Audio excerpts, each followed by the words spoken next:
Today is the topic of the unit solid state are mentioned here in form of the objectives. To begin with,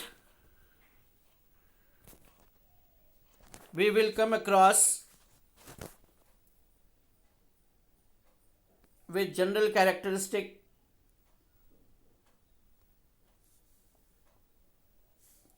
of solid state, the distinction between amorphous and crystalline solids, then classification of solids, crystalline solids.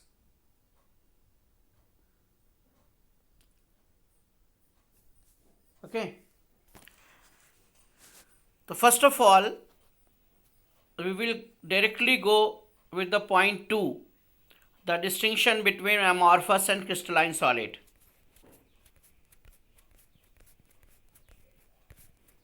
Here it is.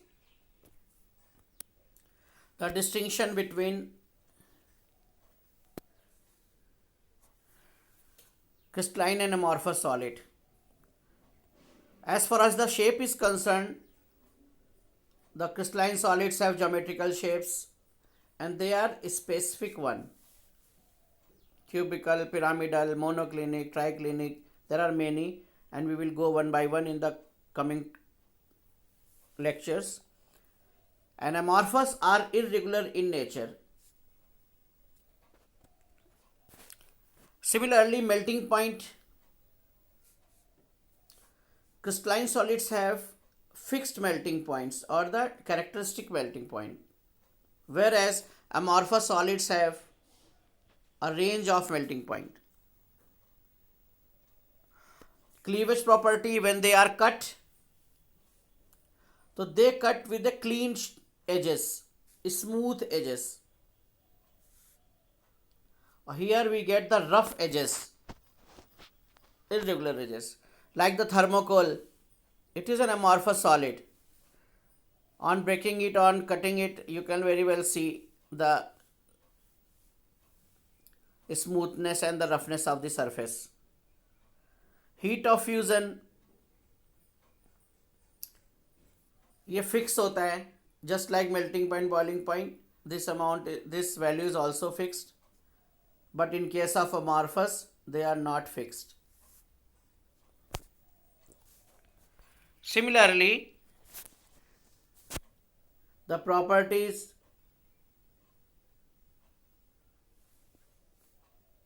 are anisotropic in nature. Amorphous में they are isotropic in nature. Anisotropic and isotropic. Anisotropic is depends upon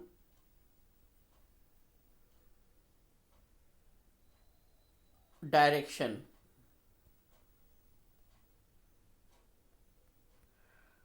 crystalline solids की कुछ properties होती हैं जो direction dependents properties. The same is not true in amorphous. They are uniform everywhere, that is isotropic in nature. To explain it more, let us see this diagram, figure 1.2. It is a crystalline sample in which the pattern is shown by the atoms, blue dots and the red circles, and various directions are being mentioned here. If you see the AB direction, this one, in the left of it the blue dots are there, in the right of it red dots are there. If we change the direction, let us see the C direction, CD direction, the pattern changes. If you see this direction, again alternate, red blue red blue red blue is there, whatever. If you see this direction, only red one side, blue on other side, and this corresponds to direction dependency, and it is called anisotropy. And the crystalline substance have the anisotropic properties.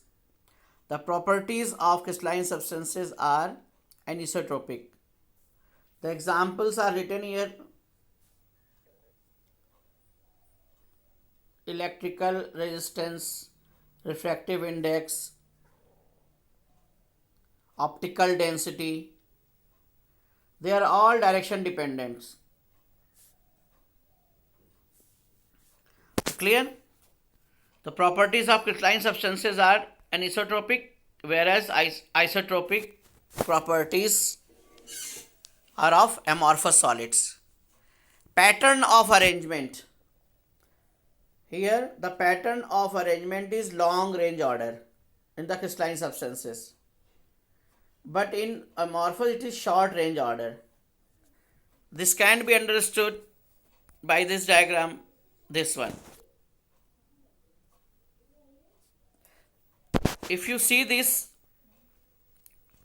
the first one, left side, the pattern of arrangement of atoms are quite long in order.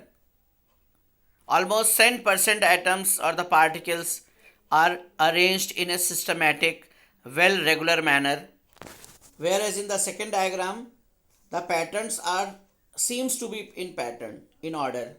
Order is missing, perfection is missing.